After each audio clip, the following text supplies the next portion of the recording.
नाज़रीन अस्सलाम वालेकुम, गुड मॉर्निंग। 24/9 में खुश आमदीद। मैं हूँ आपके साथ सीमन हाशिमी। अस्सलाम वालेकुम और मैं हूँ अबू ज़र मौज। आप सबको गुड मॉर्निंग। सीमन आपको गुड मॉर्निंग। और APC के हवाले से अभी भी बातें चल रही हैं पूरे पाकिस्तान में ही। APC तो हो गई लेकिन उसके अब असरात और फिर अब रिएक्शंस का इंतज़ार है, कैसे रिएक्शन होंगे। कल वफाकी हुकूमत के रिप्रेजेंटेटिव्स ने भी रिएक्शन दिया और ऑब्वियसली उन्होंने यही कहना था कि APC के कोई असरात नहीं होंगे, लेकिन अपोजिशन अभी भी यही कह रही है कि APC के दो रस्म नताइज होंगे और वक्त बताएगा कि इसके असरात कैसे मरतब होते हैं। ये तो डिपेंड करता है कि जो अलामिया किया गया, जो जारी किया गया, पूरा एक डिसीजन लिया गया, उस पर अमल दरामद किस हद तक होता है, किस हद तक मुमकिन होता है कि वो उसको लेकर प्रैक्टिकली आगे चल सके।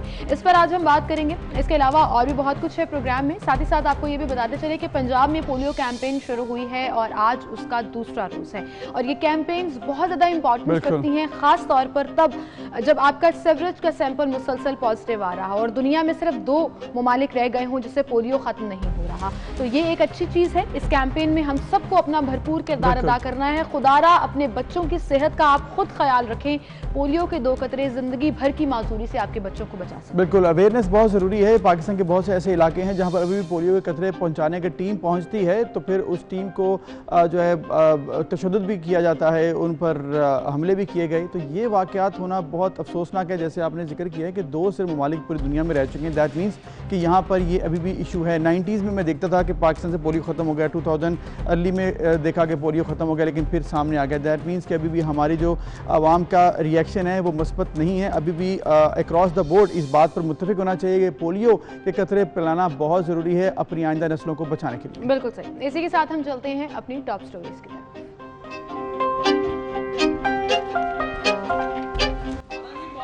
इसीलिए तो आप लंदन बैठे हैं। ये पहले लीडर होंगे पाकिस्तान की तारीख के जो मेफेयर के महंगे तरीन अपार्टमेंट्स में बैठ के लोगों को कह रहे हैं कि आप सड़कों पे निकल आए।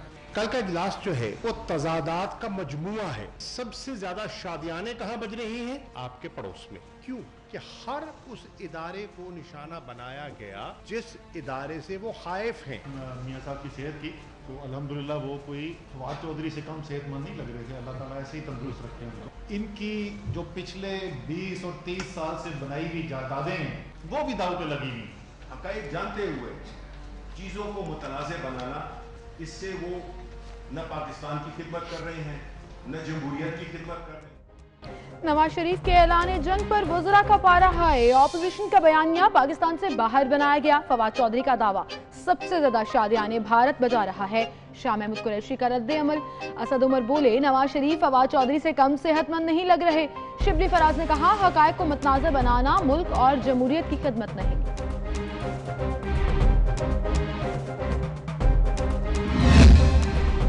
वज़ीर रेलवे शेख रशीद ने फिर सियासी पेशगोइयों की पटारी खोल दी। कहते हैं अपोजिशन के इस्तीफे आएंगे, धरना होगा और ना ही तहरीक अदम एतमाद आएगी।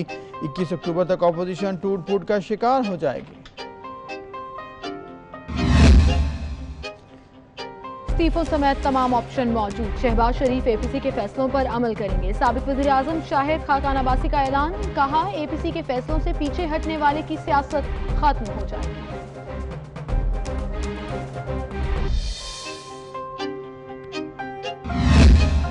पाकिस्तान के मोस्ट वांटेड मोटरवे ज्यादती केस के मरकजी मुलजिम आबिद को लाहौर पुलिस 12 रोज बाद भी गिरफ्तार नहीं कर सकी। DIG इन्वेस्टिगेशन का दावा है कि बहुत जल्द मुलजिम आबिद को गिरफ्तार कर लिया जाएगा।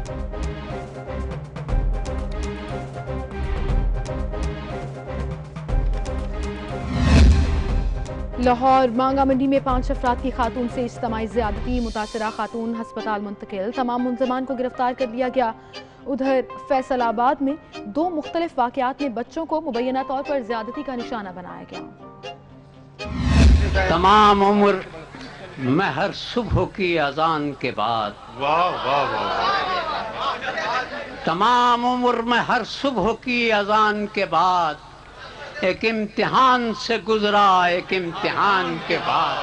वाह वाह वाह वाह।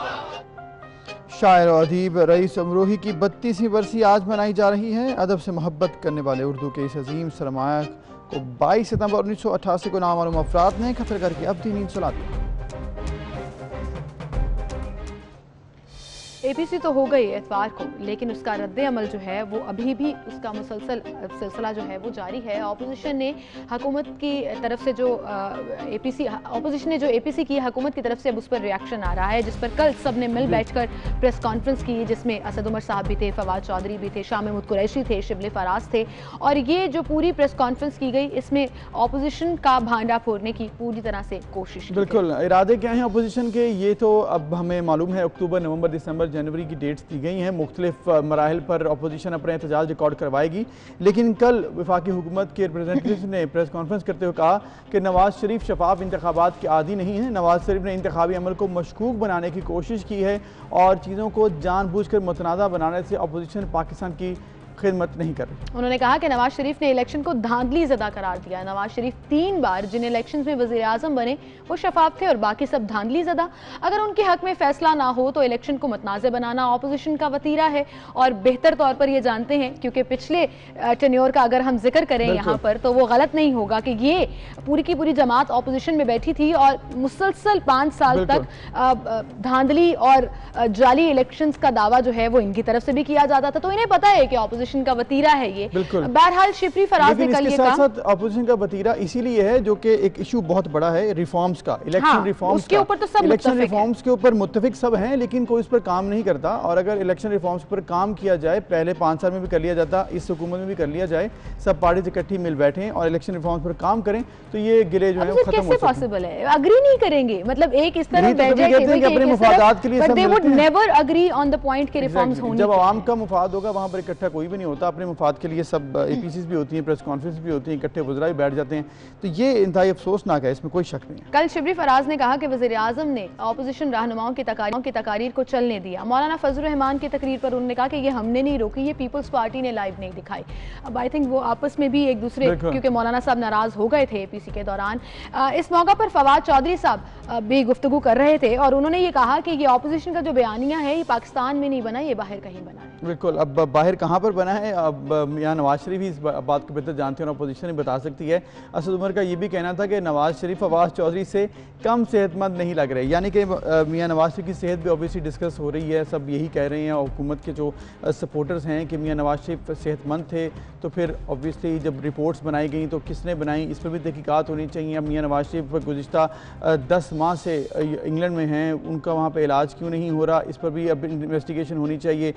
जब मियाँ नवाज शरीफ की जो पार्टी है नून लीग, वो ये कहते हैं कि जी इस वक्त इलाज जारी है और तमाम रिपोर्ट्स भी डॉक्टर्स ने भेजी हैं। ये तमाम मामला एक तरफ, इसके अलावा मियाँ नवाज शरीफ का सियासत में आना, वापस दोबारा से इस तरह से एक्टिव होना, प्रेस कॉन्फ्रेंस में जो एपीसी में शिरकत करना भरपूर तरीके से और लाइव बात करना 50+ मिनट्स की, ये छोटी बात नहीं थी। पाकिस्तान में एक बड़ी पेशरफ्त हुई है, लेकिन अब इसके असरात क्या होते हैं, असल ये सवाल है। फिलहाल तो रिएक्शंस आ रहे हैं। बहरहाल फवाद चौधरी साहब ने क्या कहा आपको सुनवाते हैं। नवाज शरीफ साहब ने यूसुफ रजा गिलानी के डिपार्चर के ऊपर अफसोस का इजहार किया कि बड़ा अफसोस हुआ यूसुफ रजा गिलानी साहब अपना मियाद जो है वो पूरी नहीं कर सके। भाई आपको मैं याद दिलाऊं, आप ही तो पिटिशनर थे यूसुफ रजा गिलानी साहब के खिलाफ। काला कोट पहन के सुबह 9 बजे जो है वो कोर्ट का आगाज होता था, आप 7:45 बजे पहुंच जाते थे सुप्रीम कोर्ट काला कोट पहन के, वो आपको भूल गए। हर इस मुल्क में जमहूरियत के खिलाफ जितनी साजिशें हुई हैं, नवाज शरीफ और उनकी क़यादत में मुस्लिम लीग नून उन साजिशों का लाजमी। फवाद चौधरी ने क्या कहा आपने सुना, और इसमें उन्होंने वाज़ेह तौर पर कहा कि अब्बू बचाओ कॉन्फ्रेंस थी, एपीसी नहीं थी। बहरहाल वफाकी वज़ीर ख़ारजा शाह महमूद कुरैशी ने भी इस प्रेस कॉन्फ्रेंस में गुफ्तगू की और उन्होंने कहा कि ऑपोजिशन को कोई एनआरओ नहीं दिया जाएगा। कल नवाज शरीफ ने किसी इदारे को नहीं बख्शा। नवाज शरीफ ने फौज, अदलिया, इलेक्शन कमीशन और नैब को निशाना बनाया। ये वक्त बताएगा कि उन्होंने क्या खोया, क्या पाया। हमारे 100 सियासी इख्तिलाफात, आज भी उनसे कहूंगा, please do not drag national institutions into politics. ये आप पाकिस्तान की खिदमत नहीं कर रहे, ये आप किसी इदारे की खिदमत नहीं कर रहे, और आप अगर करेंगे तो ये आप मुल्क का नुकसान कर रहे हैं, हुकूमत का नहीं कर रहे। हुकूमतें आती जाती रहती हैं, ये स्टेट ऑफ पाकिस्तान को आप नुकसान दे रहे हैं। आप उन्हीं का खेल खेल रहे हैं जो इस इदारे को तनकीद का निशाना बनाना चाहते हैं और उनके पीछे अज़ाइम है उनका हिस्सेदार बिल्कुल ना बनिए। ये आपके और मुल्क के मफाद में नहीं है। ये है शाह महमूद कुरैशी का कहना। इसके साथ साथ जो दीगर वज़रा थे उन्होंने भी बात की और ये कहा कि अलायंस ऑफ कन्वीनियंस है, इसके अलावा ये कुछ भी नहीं है। अब देखते हैं इस पर क्या असरात होते हैं, लेकिन ऑब्वियसली हुकूमत ने जो कहना था वो तो कहा। इस पर तज्जिया हम लेंगे। हमारे साथ मौजूद हैं सीनियर तज्जियाकार, सीनियर सहाफ़ी खुशनूद अली खान साहब। उनसे हम जान लेते हैं कि वो इस तमाम सिचुएशन पर क्या कहते हैं। अस्सलाम वालेकुम खुशनूद साहब। खुशनूद अली खान साहब, APC का पहले तो बहुत शोर हुआ कि APC कब होगी, बिलाखिर APC हो गई और बड़े बेहतरीन अंदाज में मियां नवाज शरीफ, आसिफ अली ज़रदारी साहब भी इसमें मौजूद थे और वीडियो कॉन्फ्रेंस के ज़रिए उन्होंने गुफ्तगू की। अब इसके असरात पहले तो ये बताइएगा किस हद तक जा सकते हैं, क्योंकि जनवरी तक की डेट दे दी गई है। फिर इसके बाद हम बात करेंगे हुकूमत इस पर क्या कहती है। बिस्मिल्लाहिर्रहमानिर्रहीम। पहली बात तो ये है कि आप इन असरात की बात कर रहे हैं और नवाज शरीफ का जिस बयान का तज़किरा हो रहा है और जिस तरह से नवाज शरीफ साहब ने एक इदारे को तनकीद का निशाना बनाया,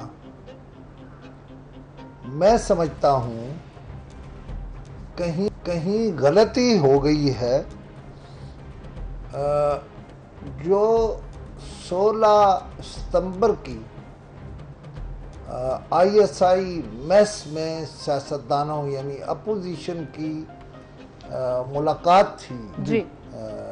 आर्मी चीफ और ISI चीफ से, मैं समझता हूँ उसमें वाज़े इशारा दे दिया गया था कि फ़ौज सियासत से दूर रहे।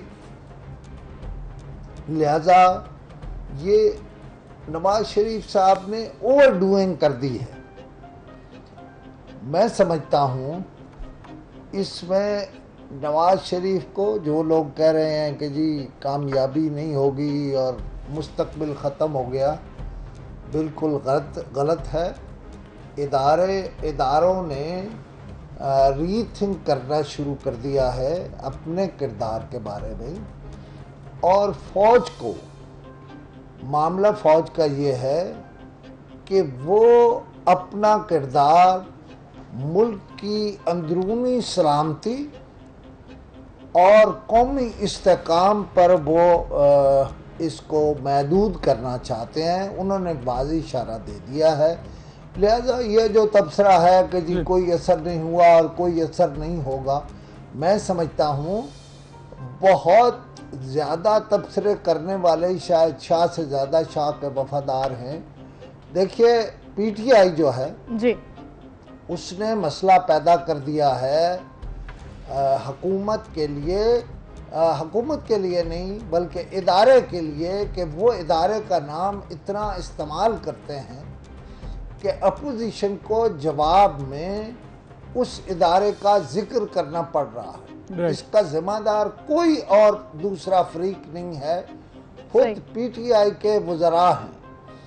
बाकी आप देखिए कोई बड़ा आदमी जिसने यानी मैं कहूँ कि फ़ौज की कोई तरफदारी की, बड़े आदमी से मुराद ये है कि PTI में कद काठ वाला शाह महमूद कुरैशी है जिसने इस पर बात की है। और कौन है जो फ़ौज को, इदारे को डिफेंड कर रहा है।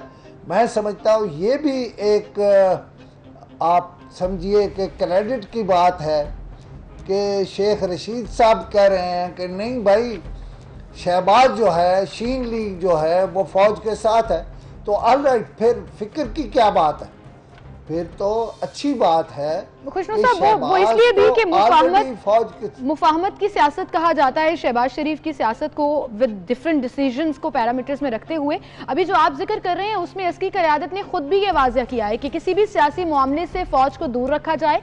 हाँ, ज़रूरत पड़ने पर हम सिविल इंतज़ामिया की मदद करेंगे, वो चाहे इलेक्शन रिफॉर्म्स हो, वो नैब हो, सियासी मामलात हो, उसमें फ़ौज का कोई अमल दखल नहीं है। ये बात तो वाज़ेह हो गई। लेकिन जो कल प्रेस कॉन्फ्रेंस की और PTI के जो बड़े लोग हैं वो बैठे, इसमें फवाद चौधरी साहब, शाह महमूद कुरैशी साहब, असद उमर, शिबली फराज साहब जो रिएक्शन दे रहे थे या इस एपीसी के ऊपर जो बात की जा रही थी, क्या आपको लगता है कि हुकूमत को वाकई में कोई डर नहीं है? एपीसी में जो भी डिसीजंस लिए गए या जो अभी ये तहरीक शुरू करने जा रही है, गवर्नमेंट को कोई फर्क नहीं पड़ता? देखिए, तजिए से आप मुझे, मैं जो बोलना चाहता हूँ, एक दफ़ा तो मैंने बोल देना है, आप जो मर्जी करते रहें। इसी तरह से वज़रा को, वो हुकूमत में है, कौन रोक सकता है? या उनके इस बात के कहने से क्या होता है कि हमें कोई डर नहीं है और हमें कोई खौफ नहीं है?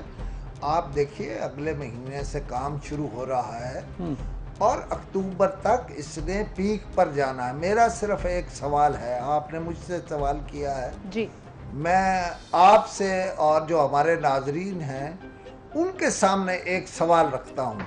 मैंने कल भी, शायद परसों भी कहा था, देखिए ये जो एपीसी है ये रेड जोन में होती है। इस्लामाबाद के मुख्तलिफ जोन हैं, उनमें मैरियट रेड जोन में आता है। बिल्कुल, उसमें कॉन्फ्रेंस होती है और कॉन्फ्रेंस से कोई इदारा कोई रोकता नहीं है, कोई थ्रेट नहीं है, खुला हुआ है मैरियट, लोग आ रहे हैं, जा रहे हैं, रौनक लगी हुई है।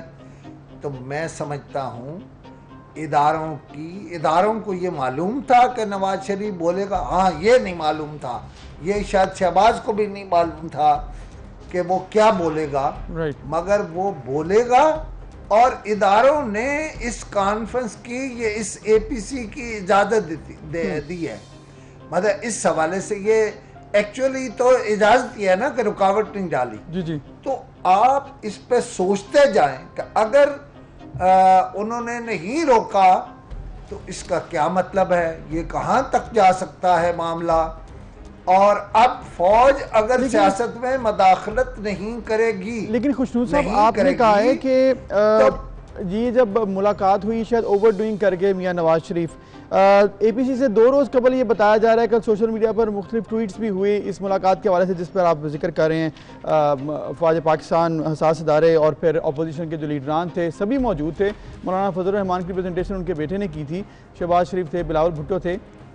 अब ये मुलाकात अब कल बताई गई है और सोशल मीडिया पर जी मुलाकात हुई, एपीसी के बाद, एपीसी उसके 2 दिन बाद हुई है। तो फिर उस मुलाकात का मकसद क्या था? एपीसी से पहले कुछ डिस्कशन करना, ये जो मामला अब आया कि जी फ़ौज पाकिस्तान का कोई किरदार नहीं है और इस तरह के मामला से दूर रखा जाए, ये तो बात पहले फिर कर दी जाती एपीसी के होने के बाद, फिर अब ये कल बात क्यों की गई है, ये भी कुछ समझ में नहीं आ रहा। देखिए, बड़ा समझ आ रहा है। 16 को ये मुलाकात होती है, 20 को ये कॉन्फ्रेंस होती है और 1 दिन बाद ये खबर लीक आउट की जाती है। और लीक आउट होने से वैसे मैं आपसे पूछता हूँ, आपने क्या तासुर लिया है? मैं फिर अपनी बात दोहरा रहा हूँ इसके जवाब में जी, कि कहीं दाल में काला है, कहीं बात जो है वो कहीं थोड़ी बहुत मर्जी ज़रूर शामिल है जिनकी होने चाहिए। और एक बात याद रखें, अफ़वाज पाकिस्तान जो है वो सबकी है। मैं फ़ौजी का बेटा हूँ, फ़ौजी इलाके से मैं समझता हूँ। देखिए, वो सबकी है, ऐसे नहीं हो सकता कि वो एक पार्टी जो है उसको लेकर चल पड़ेगी। बिल्कुल, वो किसी गवर्नमेंट की नहीं, पाकिस्तान की है। बिल्कुल, आर्मी चीफ ने एक सेकंड मैंने बात मुकम्मल दी। जी। देखिए, आर्मी चीफ ने कहा है कि जो हुकूमत होगी हम उसके ताबे हैं और हमें जो वो कहेगी हम उसके लिए काम करेंगे। लेकिन उनका इलेक्शन कमीशन, ये सबसे बड़ा इतराज है ना अपोजिशन का जी, कि वो उन्हें सपोर्ट कर रहा है। उसने कहा वो हमने मुकर्रर नहीं किया, चेयरमैन नैब हमने मुकर्रर नहीं किया। अब ये मामले अदालतों में चले जाएंगे, अब फड्डे हो जाएंगे, अब मुकदमे हो जाएंगे और जनवरी जो है उस तक बहुत पीक पर पहुंच जाएगा ये मामला। और मैं आपको बताऊं, पीपल्स पार्टी, एक और ऐसे सोचते मुझे बात आ गई, पीपल्स पार्टी कहीं न कहीं इसकी अपने रवैये की वजह से बहुत बेनिफिशरी होगी। अच्छा। और बहुत सारा कम बैक होगा पीपल्स पार्टी का। फरमाइए आप जो। खुशनू साहब ये कहना चाह रहे थे, जैसे आपने कहा कि अक्टूबर से शुरू होने जा रहा है, पहले महीने हफ्ते से और फिर जनवरी तक जाएगा, तो क्या अवामी पज़ीराई हासिल होगी अपोजिशन को या नहीं, इस पर हमने बात करनी है। हमारे साथ ही रहिएगा। लेकिन दूसरी जानिब आपको नाज़रीन इस्लामाबाद एहतसाब अदालत के बाहर लिए चलेंगे, जहाँ पर इस वक्त मुस्लिम लीगी रहनुमा प्रेस कॉन्फ्रेंस कर रहे हैं। वो भी शायद आपके पास हो। मेरा ख्याल है कि उस फैसले को पढ़ने के बाद ये जो नैब कर रहा है उसकी हकीकत पूरे पाकिस्तान पर वाज़े तो हो गई है, लेकिन नैब पर वाज़े नहीं हुई। आप वो जजमेंट पढ़ें कि जजेस ने, हाई कोर्ट ने लिखा है कि ये केस सिर्फ ज़बानबंदी के लिए बनाए जाते हैं, ये केस सिर्फ आवाज़ रोकने के लिए बनाए जाते हैं, आवाज़ दबाने के लिए बनाए जाते हैं, ये केस पॉलिटिकल इंजीनियरिंग के लिए बनाए जाते हैं। अफसोस इस बात का है कि चेयरमैन नैब, जो खुद सुप्रीम कोर्ट के जज रह चुके हैं, वो इन फैसलों से कोई सबक हासिल नहीं कर पा रहे। सबसे बड़ा अफसोस ये है क्योंकि जिस मुल्क में इंसाफ का निज़ाम तबाह हो जाए, जिस मुल्क में हुकूमत झूठे मुकदमे बनाने शुरू कर दे, जिस मुल्क में आला अदलिया की ना सुनी जाए, वो मुल्क कभी आगे नहीं बढ़ सकता। ये अफसोस का मुकाम है कि आज जहां पर सैकड़ों अरब की करप्शन चीनी में हो चुकी है, सैकड़ों अरब की करप्शन आटे में हो चुकी है, बाकी तो छोड़ दें, ये दोनों मिलाकर 400 अरब रुपए की ज्यादा करप्शन है। ये नैब को नजर नहीं आती। नजर इसलिए नहीं आती कि नैब झूठे मुकदमे बनाने में मसरूफ है, नैब अपोजिशन को दबाने में मसरूफ है। आज शहबाज शरीफ साहब की पेशी है, आज एहसन इकबाल साहब की पेशी है, आज मेरी पेशी है, और हमें पूरा यकीन है कि एपीसी के इनेकाद के बाद सारी अपोजिशन ही या नैब के दफ्तरों के चक्कर लगा रही होगी या अदालतों में खड़ी होगी। साबिक वज़ीर-ए-आज़म शाहिद खाकान अब्बासी एहतसाब अदालत के बाहर मीडिया से बात कर रहे थे। खुशनू साहब, आपने ये गुफ्तगू भी मुलाहिज़ा की, मेरे सवाल के साथ ज़रा इनकी गुफ्तगू पर भी कमेंट कर दीजिएगा, अटैच कर दीजिएगा दोनों चीज़ों को। जो परेशान है, देखिए ये जो बात अभी कह रहे थे शाहिद खाकान साहब जी, आप यहाँ से ही शुरू करें। मैं आपको बताऊँ, ऐसे हो सकता है मसलन आप अखबार नवीस हैं, कोई दूसरा कोई काम कर रहा है। देखिए, लोगों के लिए जिस्म और जान का रिश्ता बरकरार रखना मुश्किल हो रहा है। तहरीक के लिए क्या चाहिए होता है? तहरीक के लिए ये चाहिए होता है कि क्या लोग बाहर निकल रहे हैं। तो मैं आपको बताऊं, वो स्टफ मौजूद है जिसके बच्चे 2 वक्त भूखे रहेंगे। आपके ख्याल में वो घर बैठा रहेगा जब कोई काल होगी? लिहाजा ये खुद कोई और जिम्मेदार नहीं है। देखें, हुकूमत, हुकूमती पार्टी जिम्मेदार है इन हालात की। राइट। फौज का इससे क्या ताल्लुक है? देखिए, अब भी मतलब ऐसे इरिटेंट्स तो हैं ना कि जो मौलाना फजल रहमान चुके बहुत खुल के बात कर रहा था, तो उनकी बात ही नहीं पहुंची। लेकिन बिल आखिर ये मुतालबा है आज़ादाना इंतखाबात का जी, और मैं समझता हूँ फौज ने ये कह के कि हमारा कोई सियासत से ताल्लुक नहीं है, लिहाजा अगर उन्होंने प्रेशराइज नहीं करना जी, अगर उन्होंने रोकना नहीं है किसी को, तो ये जनवरी तक राइप हो जाएगा सारा मामला। तो बेसिकली खुशनू मार्च में गालबन आपको ऐसे लग रहा है कि जनवरी तक, जिस तरह से आपने जिक्र किया है, कंक्लूडिंग अगर हम बात करें इस तमाम मामले पर, मौलाना फजल रहमान के जो तहफ़्फ़ुज़ात थे, क्योंकि वो ही इनिशिएट करते थे इस तमाम सिचुएशन को, शायद पीपल्स पार्टी या नून लीग इतनी ज़्यादा फ्रंट पे नहीं थी। जैसे आपने खुद ही कहा कि मामला तय है, मौलाना फजल रहमान सबसे ज़्यादा बोलते हैं, तो मौलाना फजल रहमान सबसे ज़्यादा बोलते रहे। अब क्या उनके तहफ़्फ़ुज़ात आपको लग रहा है दूर हो गए हैं? सब वाकई कोई किसी किस्म के डिफरेंसेस के बगैर एक प्लेटफॉर्म से होकर तमाम तहरीक में हिस्सा लेंगे, या फिर अभी भी आपको लग रहा है कहीं ना कहीं पर कुछ मसाइल आ सकते हैं? नहीं, मसाइल शायद अभी हैं। उनकी तकरीर रोकना खुद एक बहुत बड़ा मसला था, लेकिन सब इरिटेंट्स दूर हो जाएंगे और मुल्क में वो हालात राइप हो जाएंगे जिसमें अपोजिशन इकट्ठे हो के अगर ये इस्तीफों तक पहुंच गए, ठीक है, और इन्होंने इस्तीफे, मार्च में इलेक्शन है, अगर ये इस्तीफे दे देंगे तो फिर तो आपको आम इलेक्शन कराने पड़ेंगे ना, फिर तो आप सेनेट के इलेक्शन नहीं करा सकेंगे, फिर तो आपको वो कराना पड़ेगा, और जो वो चाहते हैं वो हो गया। ठीक है, ठीक है। खुशनूद अली खान साहब, बहुत शुक्रिया आपका, आप हमारे साथ मौजूद थे। और अब देखना ये होगा कि ऑपोजिशन में तहरीक शुरू करने जा रही है अबूजर, वो किस पाए की होती है, अवामी पज़राई मिलती है या नहीं। लेकिन खुशनूद अली खान साहब तो ये कह रहे थे कि गवर्नमेंट चाहे जो मर्जी कहती रहे, उनके लिए खतरा तो है। बिल्कुल, और मार्च से पहले अगर एक बड़ी मार्च हो जाती है, क्योंकि मार्च में सेनेट के इलेक्शन वगैरह, इससे पहले बड़ी मार्च हो जाती है या फिर इस्तीफे हो जाते हैं तो फिर प्रॉब्लम होती है। अगर इस्तीफे तक बात नहीं पहुँचती और ऐसे ही मार्च भी आ जाता है, सेनेट के इलेक्शन भी हो जाते हैं, तो फिर अपोजिशन थोड़ी मजीद कमज़ोर हो जाएगी अगर ये ना किया, अदरवाइज फिर गवर्नमेंट के लिए मुश्किलात हैं। एनीवेज, ये तमाम सिचुएशन आहिस्ता आहिस्ता सामने आ जाएगी। अभी एक ब्रेक लेते हैं।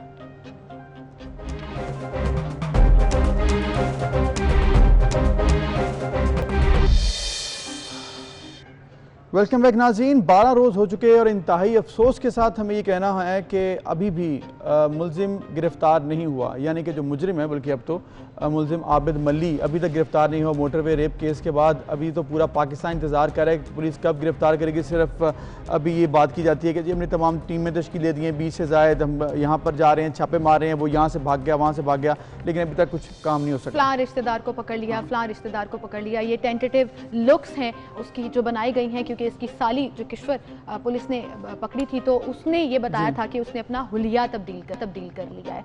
पुलिस की छापामार कार्रवाइयां बेकार हो गई हैं। पंजाब पुलिस, जिसके बारे में दावा किया जाता था, स्पेशली लाहौर पुलिस, कि बहुत विजिलेंट है, लेकिन अभी तक कोई कार्रवाई नहीं हो सकी। पुलिस ने कह दिया कि कोरोना से बचाव का मास्क जो है वो मुलजिम की गिरफ्तारी में सबसे बड़ी रुकावट है। दहशतगर्दों को पकड़ने वाली सीटीडी भी मरकजी मुलजिम आबिद अली की खोज नहीं लगा सकी है। डीआईजी इन्वेस्टिगेशन ने दावा किया है कि बहुत जल्द इस मुलजिम को गिरफ्तार कर लेंगे। बिल्कुल, अब ये दावे तो किए जा रहे हैं और हम उम्मीद करते हैं कि दावे सच साबित हो। पुलिस की मुतादिद टीमें ताहाल मरकजी मुलजिम आबिद को गिरफ्तार करने में नाकाम हैं। 12 रोज जैसे हमने आपको पहले बताया कि हो चुके हैं। डीआईजी स्पेशल इन्वेस्टिगेशन शहजादा सुल्तान ने मुलजिम आबिद की गिरफ्तारी के हवाले से ये भी कहा है कि इदारों ने मुलजिम आबिद तक पहुँचने के लिए तफ्तीश का दायरा बढ़ाया है, कोशिश कर रहे हैं, जल्द गिरफ्तारी होगी। मुलजिम की मुख्तलिफ तस्वीर जैसे कि हमने दिखाई हैं वो भी मंजर आम पर लाई गई हैं कि अगर किसी ने इस शख्स को देखा है तो उसके लिए इश्तिहार भी जारी किए गए हैं, उसके लिए इनाम भी रखा गया है।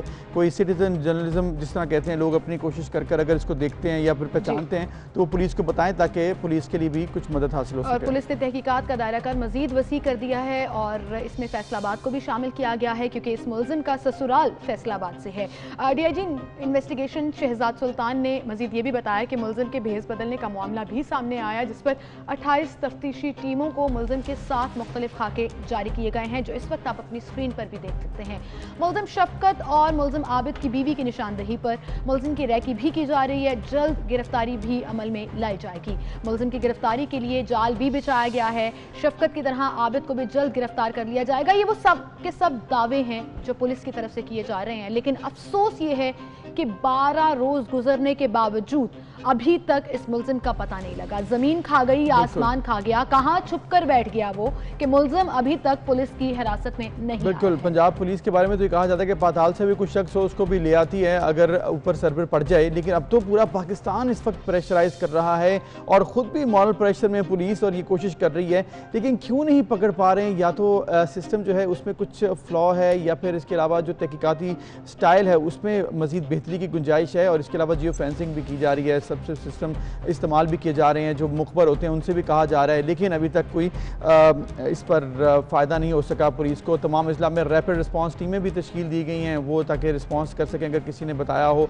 और 8 टीमों में CIA, CDD, स्पेशल ब्रांच के एहलकार शामिल हैं। और अभी तक इस केस की तफसील में सिर्फ 2 मुलजमान जो मुलविस थे वो उनमें शफकत गिरफ्तार किया जा चुका है, जबकि आबिद की गिरफ्तारी के लिए अभी भी कोशिशें जैसे कि हमने बताया जारी हैं। उम्मीद करते हैं कि जल्द इसमें कुछ पेशरफ्त हो। और इस मुलजिम के बारे में आपको बताएं कि ये इश्तिहारी मुलजिम है और 2013 में भी इसने एक खातून और उसकी बेटी से ज्यादती के बाद मुतासरा खानदान से सुलह कर ली थी, लेकिन जराइम से बाज ना आने पर इलाकाई मकीनों ने इसे उस इलाके से निकाल दिया था। फिर 2013 से 2017 तक ज्यादती और डकैती समेत दीगर जराइम के 8 पर्चे कटे हुए थे। तो इसका मतलब 2013 से अब तक ये मुलजिम पुलिस की गिरफ्त में नहीं आया। और अब जब ये इंसिडेंट जब पेश आया, उसके बाद जब फोरेंसिक हुआ, डीएनए हुआ और पता लगा इस मुलजिम का, तो उसकी तलाश के लिए एक बार फिर से कोशिशें शुरू कर दी गई हैं, लेकिन वो गिरफ्तार नहीं हो पा रहा। और इसके साथ साथ आपको ये भी बताएं कि इस इंसिडेंट के बाद जहां इबरत पकड़ना चाहिए था, इस मुलजिम को सजा देकर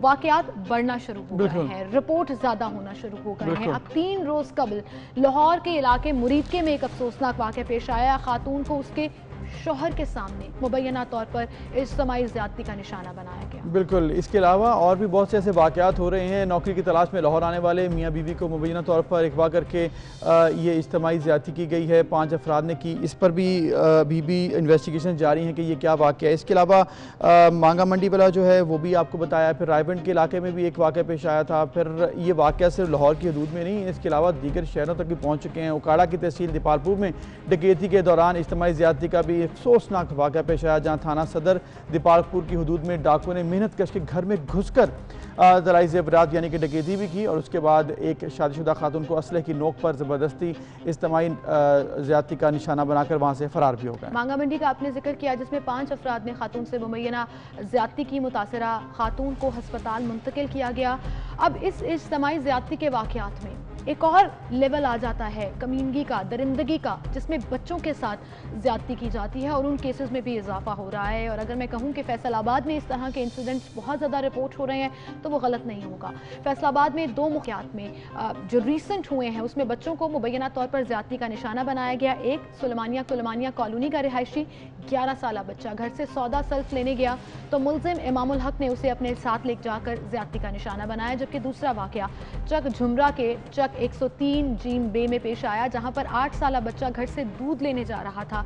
रास्ते में मुलजिम आसिम ने उसे ज़बरदस्ती अपनी बैठक में बिठाया, बैठक में ले गया और पिस्टल के ज़रिए खौफज़दा करके ज़्यादती का निशाना बनाया। बिल्कुल, तो ये तमाम अफसोसनाक वाक़यात हैं, इंतहाई अफसोसनाक हैं। और हमारी जो इस वक्त पुलिस है उसको ऑब्वियसली देखना होगा कि क्यों इस तरह से वाक़यात रिपोर्ट हो रहे हैं। लाहौर का हमने तो वाक़या बताया है, लाहौर के अलावा उकाड़ा है, दीपालपुर है, फिर अब ये फैसलाबाद के इशूज़ आ रहे हैं, कराची में भी इशूज़ आए, पेशावर से इशूज़ आए। अब ये तमाम वाक़यात बढ़ क्यों रहे हैं? खुसूसन हम फैसलाबाद का जिक्र करें, जहाँ पर हमारी एक रिपोर्टर के मुताबिक एवरी सेकेंड डे ज़्यादती का वाक़या रिपोर्ट होता है। तो इस पर बात करेंगे। हमारे साथ मौजूद हैं SSP ऑपरेशंस फैसलाबाद काशिफ असलम साहब, उनसे हम जान लेते हैं कि इशू क्या है इस वक्त। अस्सलाम वालेकुम काशिफ साहब।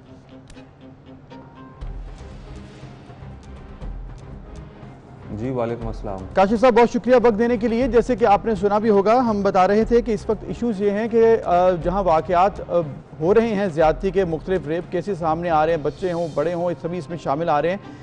क्या केसेस बढ़ रहे हैं? खुसूसन फैसलाबाद का जिक्र हम कर रहे हैं, फैसलाबाद में एवरी सेकेंड डे रिपोर्ट हो रहे हैं केसेस।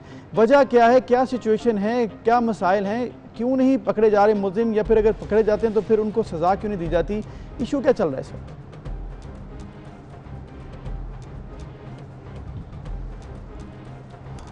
जी बिल्कुल, फैसलाबाद में भी दीगर शहरों की तरह इस तरह के केसेस रिपोर्ट हो रहे हैं।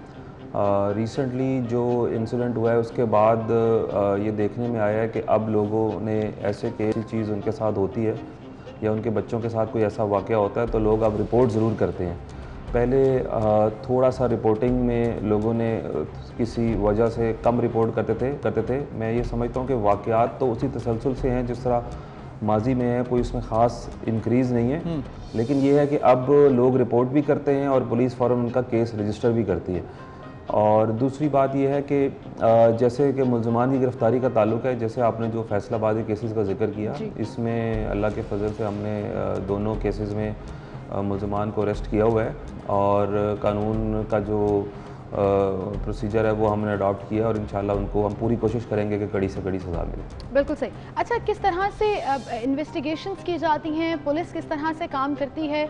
और विक्टिम्स के लिए रिपोर्ट ना करने में एक सबसे बड़ी वजह ये भी होती है कि या तो विक्टिम ब्लेमिंग शुरू हो जाती है, वो सोसाइटी की तरफ से हो या किसी की तरफ से भी हो, या उनको तहफ़्फ़ुज़ फराहम नहीं किया जाता। वो आइडेंटिटी तहफ़्फ़ुज़ भी हो सकता है, वो सिक्योरिटी वाइज भी हो सकता है। How does police work on that?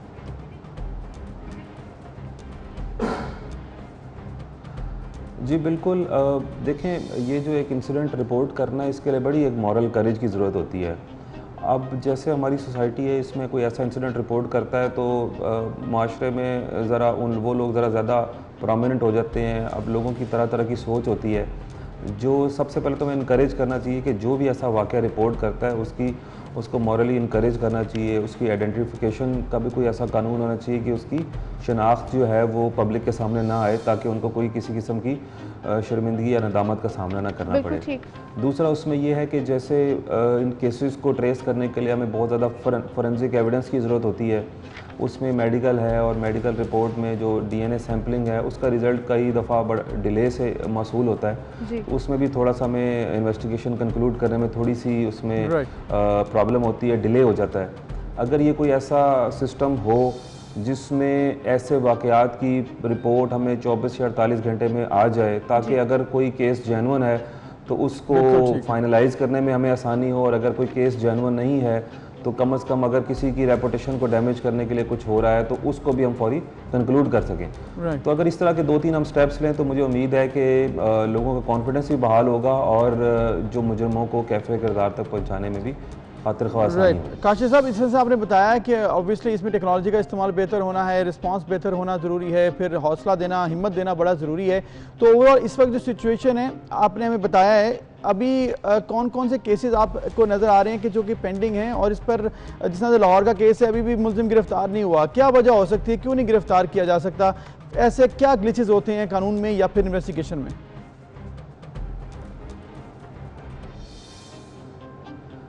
जी बिल्कुल, देखें, ये जब इंसिडेंट रिपोर्ट होता है और अगर फ़र्ज़ करते हैं हमें इंसिडेंट रिपोर्ट होता है 2 या 3 दिन के डिले से, और तो उसके बाद ऑब्वियसली मुल्ज़िम जो है वो एब्सकॉन्ड कर जाता है, और चूँकि इस केस की सज़ा बहुत सख्त रखी गई है कानून में, तो मुल्ज़िम जो है वो पूरी कोशिश उसकी होती है कि वो मंजर आम पे ना आए। उसके मोबाइल्स बंद होते हैं, उसकी अपनी फैमिली से रब्ते में नहीं होता। कई केसेस में अगर थोड़ा सा देर से ये रिप्लाई हो सकता है वो बैरून मुल्क भी जा चुका हो। तो अगर ये चीज़ें टाइमली रिपोर्ट हों पुलिस को, और हमारे पास एक इंटीग्रेटेड सिस्टम हो कि हम उसका CNIC एक जगह पे एंटर कर दें और हर जगह से वो उसका मॉनिटरिंग शुरू हो जाए, तो फिर काफ़ी उम्मीद है कि ये मुल्ज़मान जो हमारी परसेंटेज पहले, जी बिल्कुल, 70 to 80% केसेस में देखें हम विदिन 3 to 5 डेज ये मुल्ज़िम ट्रेस कर लेते हैं और अरेस्ट भी कर लेते हैं। बिल्कुल ठीक। टाइम बहुत मैटर करता है इस तरह के इंसिडेंट में। टाइमली पुलिस रिस्पॉन्ड करे और टाइमली इसको रिपोर्ट किया जाए तो जल्द अज जल्द इस पर आप मजीद कार्रवाई कर सकते हैं। Thank you so much SSP operation साहब, आप हमारे साथ मौजूद हैं। बिल्कुल, अभी एक ब्रेक लेते हैं, फिर मिलेंगे।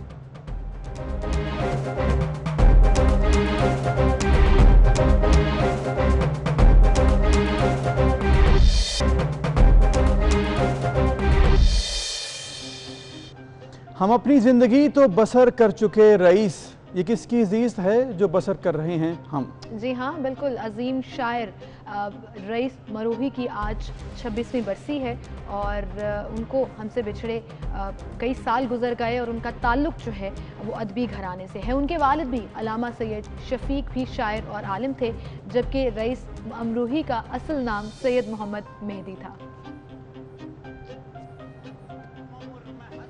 की अजान के बाद क्या कहने, एक इम्तिहान से गुजरा, एक इम्तिहान के बाद खुदा करे कि कहीं और गर्दिशे तकदीर, खुदा करे कि कहीं और गर्दिशे तकदीर किसी का घर न उजाड़े मेरे मकान के बाद। क्या कहने, वाह वाह वाह वाह वाह। कि धरा ही क्या है मेरे पास नजर करने को, वाह वाह वाह। धरा ही क्या है मेरे पास नजर करने को, तेरे हुजूर मेरी जान के बाद। क्या कहने, क्या कहने।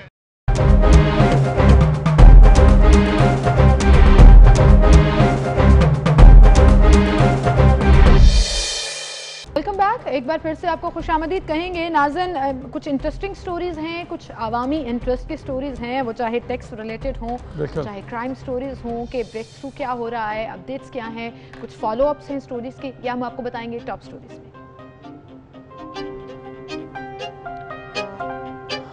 डॉक्टर माहा कत्ल केस, जुनैद और वकास की जमानत मुस्तरद। दोनों मुलजिम अहाता अदालत से हथकड़ियों समेत वकीलों की मदद से फरार। मुलजिम फरार होने पर तफ्तीशी ऑफिसर शराफत मुअत्तल। जुनैद मुलजिम नहीं तो भागा क्यों, डॉक्टर माहा के वालिद का सवाल।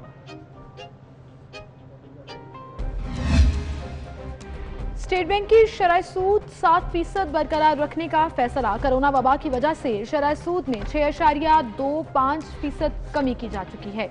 मार्च में शरह सूद 13.25% थी, जो अब घटकर 7% हो गई है। महंगाई के सताए अवाम के लिए एक और बुरी खबर। यूटिलिटी स्टोर्स पर 150 अशिया की कीमतों में इजाफा। घी और कुकिंग ऑयल 40 रुपये तक महंगे।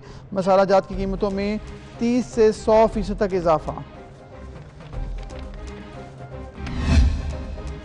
और फेडरल बोर्ड ऑफ रेवेन्यू ने अरकान पार्लियामेंट की साल 2018 की टैक्स जमा कराने की रिपोर्ट जारी कर दी।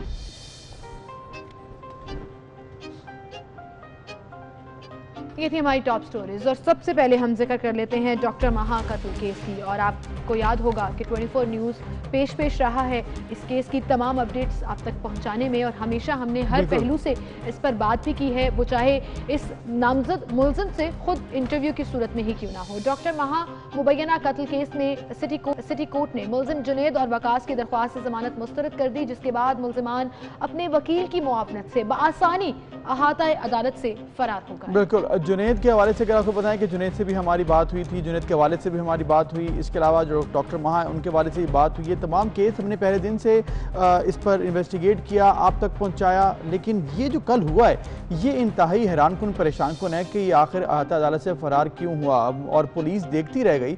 मुलजिम जुनैद के वकील तफ्तीशी ऑफिसर को मुसलसल मुलजिम की गिरफ्तारी से रोकते रहे, जबकि मुलजिम जुनैद एक हाथ में हथकड़ी समेत वहाँ से फरार हो गया। और पूरे पाकिस्तान ने कल देखा जब 24 न्यूज़ की स्क्रीन पर एक्सक्लूसिव ये खबर पहले ब्रेक हुई कि यहाँ से मुलजिम फरार हो रहा है, और एक शख्स जो था वो वीडियो बना रहा था, ये देख भी सकते हैं आप किस तरह से वो फरार हो रहा है। दैट मीन्स कि कोई रोकने वाला नहीं है, कोई आप किसी इन्फॉर्मेशन दे दो पुलिस को कि आगे एक शख्स आ रहा है, वो भाग रहा है, उसको रोक लें। कोई और वहाँ पर मुखबर होते हैं पुलिस के, वो रोक रहे होते हैं, लेकिन ये तो ऐसे जा रहा था जिस तरह से कोई वैसे मैराथन चल रही है, कोई रोकने वाला नहीं। और ये रविश बहुत पुरानी है, अदालतों से जमानतें खारिज होने पर मुलजिमान फरार हो जाते हैं और बुकला जो है उनके उसमें उनकी हेल्प, और पुलिस में इसमें शामिल मिली भगत है। मुलजिम जुनैद ने जो तफ्तीशी अफसर पर इल्जाम किया, उसने कहा कि केस में फायदा देने के लिए उसने 1 लाख रुपए रिश्वत भी ली। दोनों मुलजिमान के खिलाफ खुदकुशी करने वाली डॉक्टर माहा शाह के वालिद ने यह भी इल्जाम किया कि मुलजिमान ने उनकी बेटी को नशे का आदी बनाया, फिर उस पर तशद्दुद करते रहे। उन्होंने कहा कि मुलजिमान अदालत से फरार हो गए, मुल्क से भी फरार हो जाएंगे, और अगर ये गुनाहगार नहीं है, मुजरिम नहीं है, तो फिर अदालत से भागे क्यों।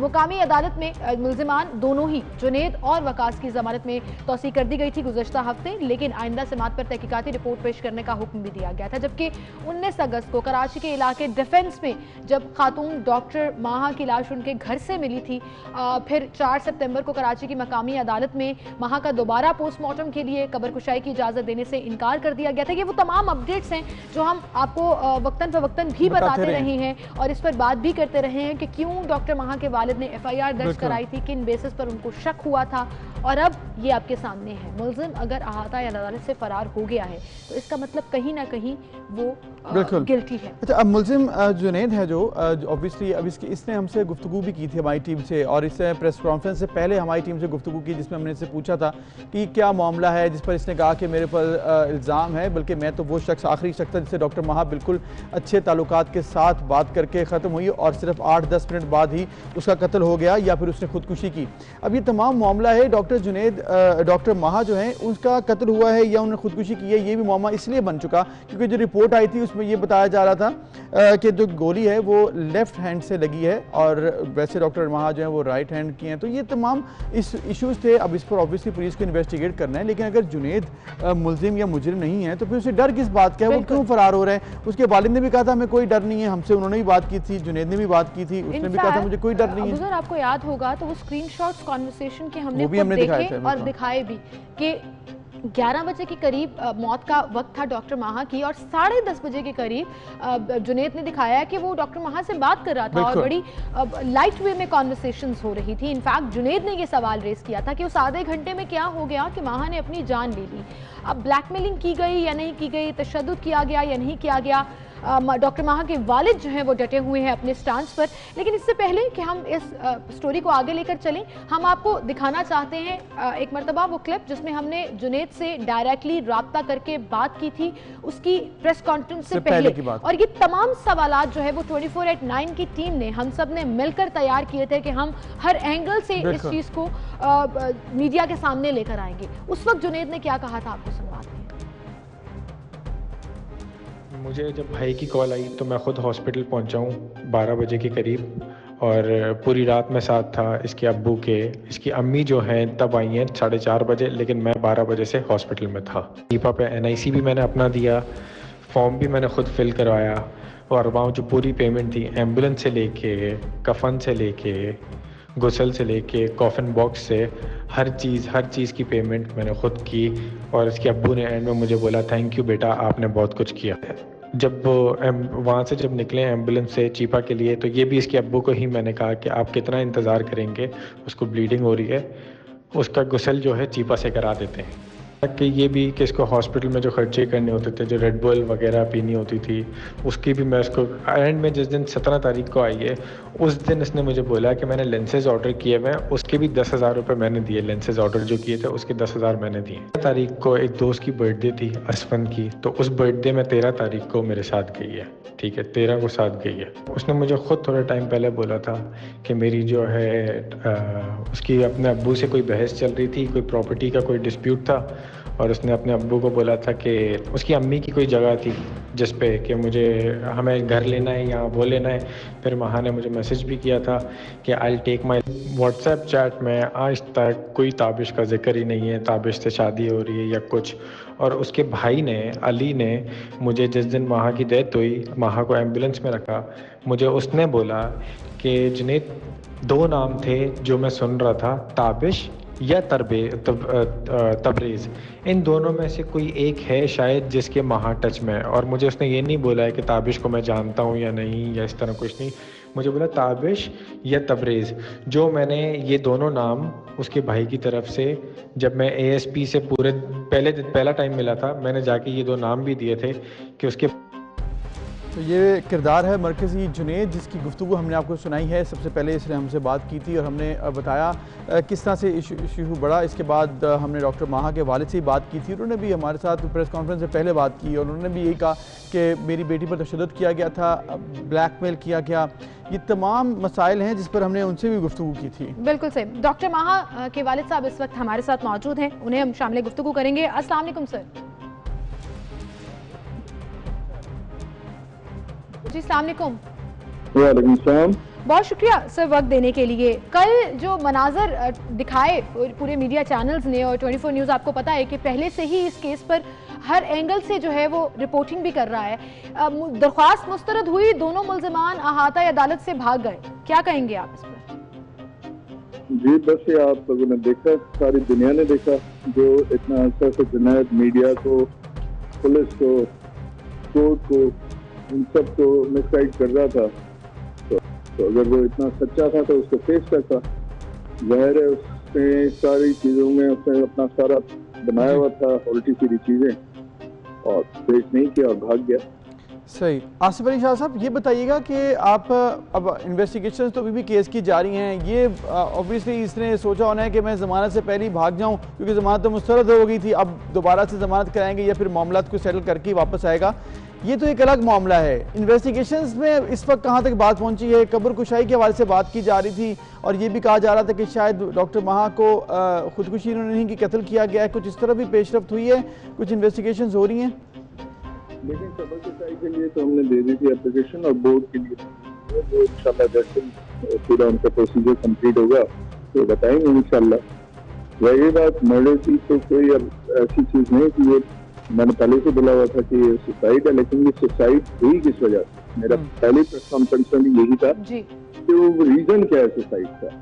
तो रीजन यही था, जबकि मैंने पूरी दुनिया के सामने ये ऑडियो भी रखी, मैसेजेस भी रखे, तो ये रीजन मैं इस रीजन की वजह से था। ये अब आहिस्ता आहिस्ता इंशाल्लाह अल्लाह करेगा इन्वेस्टिगेशन भी बहुत अच्छे तरीके से इंशाल्लाह अच्छा रिजल्ट आएगा। बिल्कुल सही। आसिफ अली शाह साहब, ये कहिएगा कि कल जब ये मुलजिम भाग रहे थे अहाता अदालत से तो रिक्शे में एक ऑडियो भी रिकॉर्ड हुई जिसमें मुलजिम जुनेद ये कह रहा है कि मैंने तफ्तीशी ऑफिसर को 1 लाख रुपया रिश्वत भी दी है।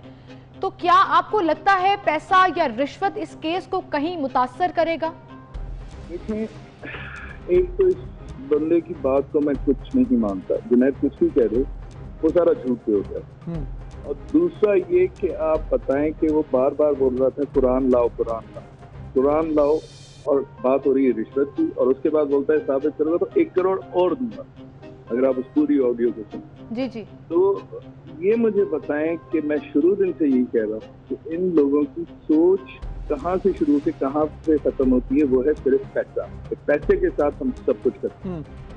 इन लोगों की ये नहीं है कि कोई एक बात है जिस अल्लाह, जो कोई कितना भी चला ले, मेरा पूरा ईमान है, यकीन है, कितना भी पैसा चला रहे हैं, कुछ भी करते हैं, होगा वही जो इंशाल्लाह अल्लाह चाहेगा, और मेरी बेटी का खून जाएगा नहीं जाएगा।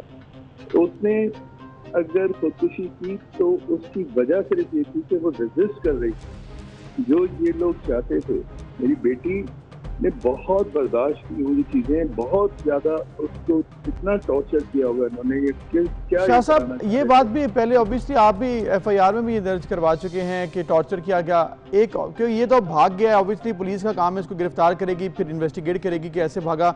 एक शख्स को मुअत्तल भी किया गया पुलिस एहलकार को। आपने कहा कि टॉर्चर किया गया, ये थोड़ा सा क्योंकि एक इशू ये भी लोग पूछते हैं कि जुनेद 10:30 बजे तक मैसेज कर रहा है, बड़ी अच्छी बात हो रही है, 11 बजे खुदकुशी की महाने। जुनेद तो कहते हैं कि ये आधे घंटे में क्या हुआ, इस पर भी बात होनी चाहिए। हमारे साथ तो आखिरी बात में conversation on proof on record है कि वो बिल्कुल ठीक थी और बिल्कुल हैप्पी मूड में थी। On proof on record Junaid के पास इस तरह है कि आप बताओ, मैं वही बार बार बोल रहा हूँ कि बच्ची को इतना ज्यादा टॉर्चर किया गया या इतना ज्यादा उसको मेंटली डिस्टर्ब हो, तो वो डर में कुछ भी कर सकती है। डर में ये भी लिख सकती है कि आई लव यू, ये जो ये सारी चीजें बता रहा है डर में। अच्छा, दूसरा ये बोल रहा है कि इस बीच में क्या हुआ, उस बीच में वो खुद भी बता रहा है कि मैं घर पे ये चीजें बुराई चल रही थी, यूं चल रहा था, ड्रिंक चल रही थी। ये मैं तो उसको ये भी मैंने कहा कि ये बताएं कि ये उस वक्त वहाँ क्या कर रहा था। फिर उसने वो सारा मलबा पुलिस पर डाल दिया, जबकि पुलिस ने कोई ऐसी चीज नहीं बोली। सही। तो ये सारी चीजें इसकी बनाई नहीं। अब आप एक चीज बताएं कि कल जब वो भागा है जी, तो आपने देखा होगा कि एक वकील साहब भी उनको पूरा लेके जा रहे हैं। बिल्कुल बिल्कुल। तो ये हमारा लॉ जो है अल्हम्दुलिल्लाह एक अच्छा, एक थोड़ा मजबूत है, लेकिन ये वकील अगर इस तरह करेंगे तो क्या होगा माशरे से। बिल्कुल सही। वाज़े तौर पर देखा जा सकता है वो पुलिस एहलकार को पकड़ा था और जुनेद को भागने के लिए कह रहा था, जो भी उसका लॉयर है। शाह साहब, ये कहिएगा कि आपने एक और चीज़ जो बड़ी ऐड की थी प्रेस कॉन्फ्रेंस में, पर्टिकुलरली उसका जिक्र किया था कि एक और ग्रुप था जिसमें माहा अपनी दीगर दोस्तों के साथ ये बात करती थी और पूरा लड़कियों का एक ग्रुप था जो मुतासरीन में कहीं ना कहीं आ रहा था, और आप नहीं चाहते कि किसी और की बेटी के साथ वो हो, जो विच इज़ वेरी अनफॉर्चुनेट, जो डॉक्टर माहा के साथ हुआ। क्या कोई और आपके साथ मुद्दई बना है या कोई और अप फ्रंट आया है? आपकी कुछ और लड़कियों से बात हुई है इस बारे में कुछ? जी, मेरी बेटी की बात हुई है, लेकिन वो वही बात आती है कि देखें लोग बहुत इनसे डरे हुए थे। और फिर आपको बताऊं कि जैसे वकार ज़का का एक इशू था या बारबी की टुनाइट पे फायरिंग थी, तो लोग इन चीज़ों से, वो शरीफ लोग होते हैं, बहुत ज़्यादा डर जाते हैं, क्या करें। और वो बच्चियां भी जो है इसी तरह की। अब मेरी आप अगर मिसाल लें तो मैंने अगर स्टैंड लिया है तो सबसे पहले मैंने ये किया कि मैंने अपने बच्चों को फॉर सिक्योरिटी रीजन अपने गाँव शिफ्ट किया, और इस वक्त मैं अपने गाँव में, और वहाँ शिफ्ट करने का यही था कि मैं अपना सही तरह कानूनी स्टैंड ले सकूँ। क्योंकि ये जब बारबी की टुनाइट पे आके खुलेआम फायरिंग करके चले जाते हैं और इसका कुछ नहीं होता, तो कल को ये मेरे घर पे या कहीं भी मेरे बच्चे कुछ करने तो क्या हो। तो ये लोग जो हैं इसी तरह है, लेकिन इसी वजह से बहुत से लोग, बहुत से बच्चियां सामने नहीं आना चाहती हैं, और मैं उनको कभी फोर्स भी नहीं करूंगा कि कोई सामने आए।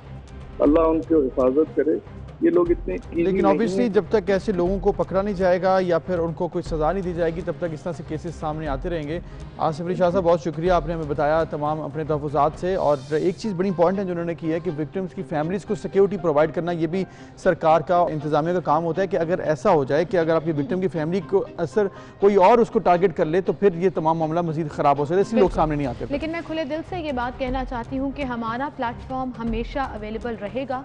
मुनसिफ तो बेशक अल्लाह ताला निकाला है, लेकिन इंसाफ की इस दुनिया में फराहमी के लिए 24/9 हमेशा अपना रोल प्ले करता रहेगा। आपको जब भी कभी ज़रूरत हुई, कोई भी सबूत हुए जो आप मीडिया पर लाना चाहते हैं, you are more than welcome, और हम इंसाफ के उस हसूल में अपना रोल हमेशा प्ले करते रहेंगे। बिल्कुल। इसके साथ साथ अब ये कल जो मामला हुआ, जुनैद कहाँ से, कैसे और किसकी मदद से भागा, इस पर हम बात करेंगे। समर अब्बास हमारे नुमाइंदे कराची से होंगे, लेकिन एक ब्रेक के बाद।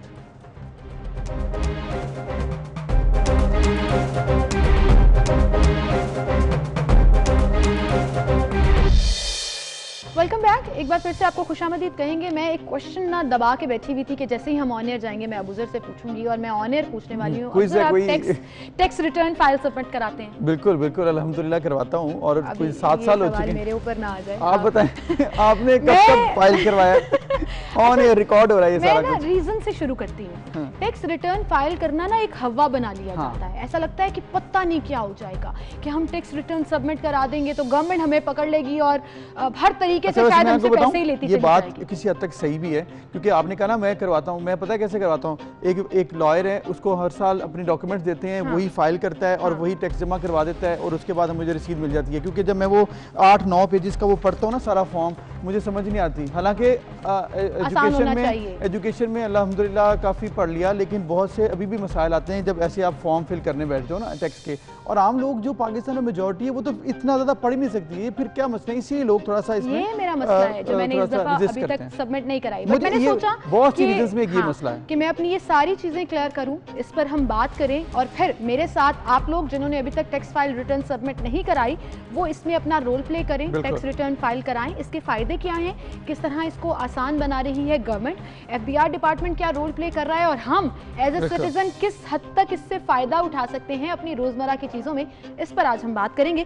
डिप्टी कमिश्नर इनलैंड रेवेन्यू हमारे साथ स्टूडियो में मौजूद हैं, तालिब हुसैन साहब, उन्हें मैं खुशामदीद कहूंगी। अस्सलाम वालेकुम सर। अस्सलाम वालेकुम जी तालिब साहब, बहुत शुक्रिया जी वक्त देने के लिए। और सवाल तो आपने सुन लिए, सिमल ने पहले ही आवाम से बता दिया कि हम क्या करने वाले हैं आपसे, तो बताएं जी क्या है ये मामला, इतना क्यों मुश्किल है? मैंने भी बता दिया कि मैंने भी जो एक्सपीरियंस किया था मुश्किल लगा, अभी तक आसान नहीं है लोगों के लिए, मेजॉरिटी ऑफ द पीपल, कि वो टैक्स फाइल करना तो बात की बात है, उसको पढ़ के उसी तरह जवाब दे सकें। अच्छा, ये एक बहुत बड़ा मसला था कि टैक्स रिटर्न समझा जाता था बहुत मुश्किल है, और इस चीज़ को एनालाइज़ किया गया, लोगों की प्रॉब्लम को देखा गया। गवर्नमेंट की प्रायोरिटी थी कि इसको आसान से आसान बना दिया जाए। इस सिलसिले में हमने 3 काम किए। पहला काम तो ये किया कि आजकल हर किसी के पास मोबाइल है, हमने ये किया कि एक मोबाइल ऐप लॉन्च किया, और this app is as simple as a kid is playing a game. You will go on clicking next next next and you will file your return. It's as simple. अच्छा जी, बहुत आसान है। आसान बना दी गई है, कोई प्रॉब्लम नहीं है। You don't need to go to a lawyer, you don't need to pay anything else. सिर्फ आपने नेक्स्ट नेक्स्ट नेक्स्ट करना है। वो लेवल भी आपको बताएगा कि आप कितनी, सिर्फ आपने बताना ये है कि आपने इस साल में पैसे, इनकम कितनी अर्न की है, उस पर टैक्स कितना जमा करवाया है। ये 3-4 चीज़ें हैं आम आदमी के लिए, और आपकी रिटर्न फाइल्ड है। एक चीज़। अच्छा, ठीक है। दूसरी चीज़ हमने क्या किया कि हमने अपने मुख्तलिफ इम्पॉर्टेंट जगहों पे ना अपने कियोस्क बनाए हैं। मिसाल के तौर पर आप लिबर्टी सेंटर पे देखेंगे, हमारे टैक्स ऑफिस पे देखेंगे, आप पैनोरामा में देखेंगे, वहाँ पे हमारे कियोस्क मौजूद है। वो क्या करते हैं, आपको कोई प्रॉब्लम आ रही है, जस्ट गो टू देम, आप उनके पास सिर्फ बैठे अपना बता दें उनको कि सर ये मेरे फैक्ट्स हैं, आप मेरे रिटर्न फाइल कर दें। They will help you out without any cost. मतलब आपको कोई प्राइवेट हेल्प नहीं लेनी पड़ेगी किसी अकाउंटेंट की या किसी लॉयर, नथिंग एल्स, किसी किस्म की। ठीक है। 2 चीज़ें हो। तीसरी चीज़ ये की गई कि हमने देखा कि कुछ स्टेटा, जिस तरह के आपने भी बताया कि कुछ लोग हैं वो तो बेचारे गरीब हैं, उनका सिस्टम भी छोटा सा है, वो शायद कहीं जा भी ना सकें, एप्लीकेशन यूज़ भी ना सके, तो उनके लिए क्या किया जाए। अब मिसाल हमने क्या किया, जो लोअर स्टेटा है ना, लोअर स्टेट ऑफ इनकम वाले लोग हैं, उनके लिए इसको बहुत ही सादा बना दिया। एक मिसाल के तौर पर रिटेलर है, रिटेलर के लिए सिर्फ 4 एंट्री का एक 1 पेजर परफॉर्मा बनाया कि आपने सिर्फ 4 एंट्री फिलअप करनी है। अगर आप छोटे रिटेलर हैं तो आपकी रिटर्न फाइल्ड है। अच्छा, ये इतना आसान कर दिया। ठीक है। अच्छा, जैसे जैसे फिर हम ऊपर जाते हैं, ये लोअर सेटा से ऊपर जाएंगे तो डेफिनेटली आपके एसेट्स भी बढ़ेंगे। जब एसेट्स बढ़ेंगे तो उसके बाद अकाउंट्स आएंगे। वो आसान नहीं है अभी भी। वो आसान है, वो बहुत आसान है। नहीं, बॉक्स बने हैं उसमें, वो पुरानी बात आप कर रहे हैं। अब तो मैं आपको एक बता देता हूँ, इट इज अ टैक्स आसान ऐप। फोन में एग्जैक्टली, ये टैक्स आसान ऐप है, इसको गौर से देखिए। डिफरेंट इसमें इनकम टैक्स है, सेल्स टैक्स है, इनकम टैक्स रिटर्न है, माई एजुकेशन है, ई पेमेंट है, ई सर्टिफिकेट है। और ये तो मैं आई एम जेन्युइनली इम्प्रेस्ड के टेक्नोलॉजी का इस्तेमाल करते हुए इसको आप आसान इसे आगे देखेंगे ना, इसको बड़ा यूजर फ्रेंडली बनाया गया है। सिर्फ आपने नेक्स्ट नेक्स्ट करते जाना और आपकी रिटर्न फिल्ड है, कोई फॉर्म ही नहीं है इसमें, है ही कुछ नहीं है। ठीक है। सो गॉन आर द डेज के जब बहुत डिफिकल्ट फॉर्म हुआ आता है कि इनकम टैक्स कलेक्ट करते मतलब आपके जो कैलकुलेट करते वक्त यूटिलिटी बिल्स वगैरह और बाकी जो आपने विदहोल्डिंग टैक्स जमा करवाया होता है, जो भी आपके वो तो माइनस होता है ना कि ये आपकी इनकम थी, यहाँ आपने टैक्स दे दिया हुआ तो वो डिडक्ट होगा, कितना बचा टैक्स वो आपने देना है, ऐसी है। अब ये जो सारा है कैलकुलेशंस, ये ऐप करेगी या आपको खुद बैठकर सारे बिल्स वगैरह किस तरह से करना है? वो बड़ा अच्छा क्वेश्चन है, बड़ा पर्टिनेंट क्वेश्चन है आपका। इसी में आपके 2 क्वेश्चंस के आंसर मौजूद हैं। पहला तो ये कि जब आपने बातें कर रहे थे कि जी कहा जाता है कि एक बंदे ने जब एक दफ़ा रिटर्न फाइल कर दी तो आइंदा से बाद वो फंसा ही रहेगा और उससे बार बार सर ये बड़ा जनरल परसेप्टिव है और लोग एक्चुअली ये सोचते हैं। अब मैं आपको बताऊं क्या है। अब आप इससे ऐप को डाउनलोड करेंगे ना, आप उसमें अपना जब एंटर करेंगे अपना CNIC तो सिस्टम आपको खुद बता देगा कि आपके पास कौन कौन से एसेट्स हैं। सिस्टम आपको खुद बता देगा कि आपकी कौन कौन सी यूटिलिटीज़ हैं। सिस्टम आपको खुद बताएगा कि आपने कितनी कितनी गाड़ियाँ परचेज़ की हुई हैं। सिस्टम खुद बताएगा बैंक अकाउंट्स कितने हैं, कितने पैसे निकलवाए, कितने जमा करवाए। सो डिपार्टमेंट के पास इंफॉर्मेशन ऑलरेडी है। आप रिटर्न ना भी फाइल करवाएं ना तो इसके अंदर वो मौजूद है इंफॉर्मेशन। सही। आज नहीं तो कल आपको अगर आप खुद फाइल कर दें तो फाइन, अदरवाइज वो आपको टैक्स नेट में ले आए। सही। तो बेहतर यही है जब इन्फॉर्मेशन पहले ही है खुद कर ले। अच्छा, अब दूसरे क्वेश्चन का आंसर कि मैं क्या करूं, मुझे यूटिलिटीज पता नहीं मुझे कितनी है, तो वहीं से जाएं, वहां पे देखें, वो खुद ही आपको बताएगा कि आपकी यूटिलिटीज में इतना है, टेलीफोन पे इतना आपका टैक्स कटा हुआ है, कैश विड्रॉल पे आपका इतना टैक्स, वहीं आपको उसने पूरे साल का कैलकुलेट करके बताया हुआ है। सिर्फ आपने क्या करना है, आपने बताना है जी मुझे सिटी 42 वालों ने इतनी सैलरी दी है, बाकी डिडक्शंस, टैक्स डिडक्शंस मेरी ये ज्यादा हो गई हैं। अच्छा, एक और बात बताऊं, 2 क्वेश्चंस के आंसर हुए कि एक तो ये कि अब आपको खुद ही उसमें मौजूद है ऑलरेडी। दूसरा ये कि अब ये कहना कि जी कोई बच जाएगा या कर दे तो फंस जाएगा, ये चीजें खत्म, ये चीजें पॉसिबल नहीं है उनके पास डाटा मौजूद है, कंप्यूटराइज्ड भी हो गई, ऑन बोर्ड भी आ गई। अब ये कहिएगा आसानी के लिए जो ये एप्लीकेशन बनाई है, डिफरेंट काउंटर्स भी हैं ऑल ओवर के लोगों को टैक्स नेट में लाया जाए, कितने लोग टैक्स नेट में आए हैं, इजाफा कितना हुआ है? ऑल्दो हमारी आबादी के तनासुब में अभी भी टैक्स नेट में जितने लोग हैं वो बहुत कम है, फाइलर लोगों की तादाद बहुत कम है। कितनी इसमें प्रोग्रेस हुई है जब से ये एप्लीकेशन और आसानी आई है? हम चूँकि इस वक्त का डाटा कंपाइल्ड, हम जितनी भी फिगर्स आपसे डिस्कस करेंगे वो they will be supported by documentary evidences of finance division. आप हमारे फाइनेंस डिवीज़न की वेबसाइट पे भी मौजूद है। आप देखिए कि पहले पॉइंट्स में हुआ करती थी ये रेशो जो टैक्स फाइलर्स हुआ करते थे, लेकिन इस वक्त 2.5 मिलियन लोग हैं जिन्होंने रिटर्न फाइल किया। तो बड़े हैं ये बड़े हैं, कंसिडरेबली बड़ी है। और वजह ये 2-3 ही है कि आसान बना दिया, दूसरा लोगों को भी पता लग गया कि यार बेहतरी है, कर दिया जाए, ना करेंगे तो देखें इन्फॉर्मेशन तो सारी उनके पास है, कल को खुद ही पकड़ लेना होगा। राइट। सो बनिस्बत इसके कि हम दूसरी तरफ जाएं, हमने लोगों में आसानियां पैदा करके उनको, और लोग आ रहे हैं। मुझे अपनी कौम पे ना बड़ा एक उम्मीद है कि हम अगर इसको पॉजिटिव चीज़ें दें ना, इस तरह के प्लेटफॉर्म्स दे दें, जिस तरह आप गाइड कर रहे हैं, मीडिया अपना रोल प्ले कर दें, हम ऐसी आसान चीज़ें उनके लिए कर दें, तो कोई ऐसी चीज़ नहीं है कि लोग टैक्स चोरी करें। कि अवेयरनेस होनी पहले तो नंबर 1 बहुत ज़रूरी है, फिर उसके लिए आसानियाँ पैदा करना वो आपका डिपार्टमेंट का काम है कि वो आसानियाँ पैदा करे। इसके अलावा एक इशू बहुत बड़ा आता है जो लोग बात करते हैं कि जी बहुत से लोग हैं जो इवेजन करते हैं टैक्स की, छुपाते हैं टैक्स को, उन्हें कोई कार्रवाई, क्योंकि आपके पास ऑब्वियसली ह्यूमन रिसोर्स उतना नहीं है, उतनी कोई मतलब मैन पावर नहीं है, उतनी कार्रवाइयाँ एक जगह डोर टू डोर आप नहीं जा सकते हैं, बहुत मसाइल हैं, बहुत ज़्यादा बोझ है आपके डिपार्टमेंट पे, इसमें कोई शक नहीं है।